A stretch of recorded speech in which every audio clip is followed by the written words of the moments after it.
Dengan greetings po. Ang gawa po namin is about calculator, arithmetic operator calculator. Algorithm po namin is pseudocode. Ito. Nilan ko na po siya. And ang unang po lumabas is enter first digit. Ito po yung input. Dito po ilalagay yung input natin. Let's example po is lagay po tayo 2. Enter. Second input 4. Example. And ito po. Menu options. Di ko papili kung i-multiply, divide, addition, or i-subtract. And kunwari ang pinili po is multiplication. I-click ko lang po ito. Itong parang star. Once na nilagay po natin, dividing po natin is 2 and 4. And ito, pinili po natin is multiplication.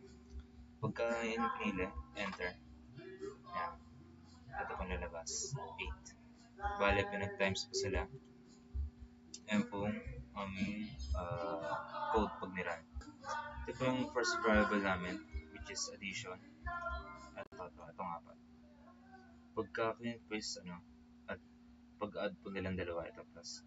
And ito po yung dalawang numbers na in-input, x and y. Same thing sa subtract, ganun din sa multiply and sa divide. Once na division po ang pinili, so yung number na in-input is hindi pwede or error. Ito po lalabas. Error division by 0 and return. Ito na po yung first function namin. Then ito po yung laman ng function. Then input po namin, nilagay po namin sa loob ng function. Ito, try. Ito po yung lalabas, first digit, which is ito. Yan, enter first digit.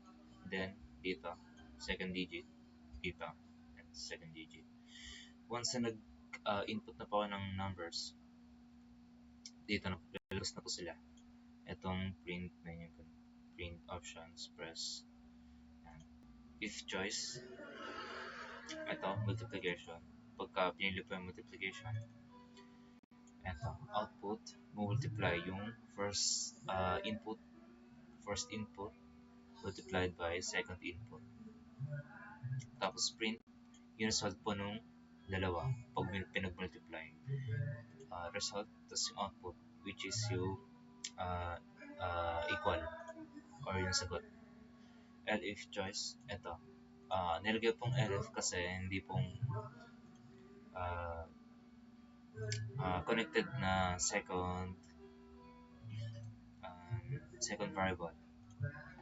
Yan, elif. Same thing din po siya sa divide. Pagka in-input, first input, second input, so pipinili lang divide.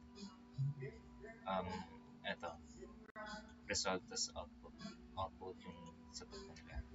Tapos, break. Ito po, break. Kasi pag wala pong break, ang ilalabas ko dun is sunod, unlimited or infinity. Kaya po may break. Kapag naman po nag-error yung in-input, ito pong lalabas, print error, invalid input present valid numbers. Yan po lalabas kapag invalid yung input or yung nilagay.